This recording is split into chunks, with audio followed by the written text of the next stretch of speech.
Hi friends, అందరికీ నమస్తే. నేను మీ పవర్రాజ్. తూటాకుల కూర అనే పేరు ఎప్పుడైనా విన్నారా ఫ్రెండ్స్? అంటే తూటికూర అంటారు. అది విలేజ్ లో ఉండే వాళ్ళకైతే బాగా తెలుస్తుంది.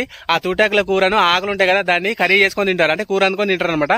ఆ తూటాకుల కూర ఎలా ఉంటుంది అనేది నేను పొలం కడికి వచ్చాను, మీకు దాని వీడియో రూపంలో మీకు చూపిస్తాను.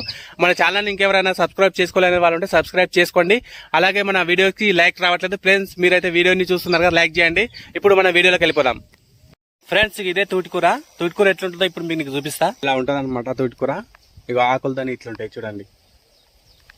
చూడండి. దాని ఆకులు సన్నగా నిలువుగా పొడవుగా ఉంటాయి అనమాట. ఇట్లా తీగల్లాగా పారుతుంది, పొలాల పొంటి ఉంటుంది ఇది. దాని పువ్వు చూడండి ఎట్లా ఉన్నాయి, దాని పువ్వులు ఇట్లా చిన్నగా ఉంటాయి. సేమ్ ఏంటి మన కుంటల్లా ఉండేది తూటిపోదు ఉంటుంది చూడు, సేమ్ అట్లనే ఉంటాయి పువ్వులు, కానీ ఇట్లా తీగల్లాగా ఉంటుంది అనమాట. ఇట్లా తీగల్లాగా ఉంటుంది, ఆకులు సన్నగా ఉంటాయి. ఇది ఎక్కువగా అంటే మన పొలాల పొంటి వరి చేనుల పొంటి ఇట్లా ఉంటుంది అనమాట. కలుపు తీసేటప్పుడు దాన్ని తీసేసి పడేస్తారు. ఇది చాలా మంచిది. మన పల్లెటూరులో ఉన్న పెద్ద మనుషులకు అయితే ఇది చాలా తెలుసు, ఎందుకంటే అప్పట్లో దీన్ని చాలా కూర వండుకొని తినేవాళ్ళు. ఆరోగ్యానికి చాలా మంచిది. ఇప్పుడున్న జనరేషన్ వాళ్ళకి ఈ కూర గురించి తెలియకపోవచ్చు, కానీ పెద్ద మనుషులకు అయితే దీని గురించి తెలుసు.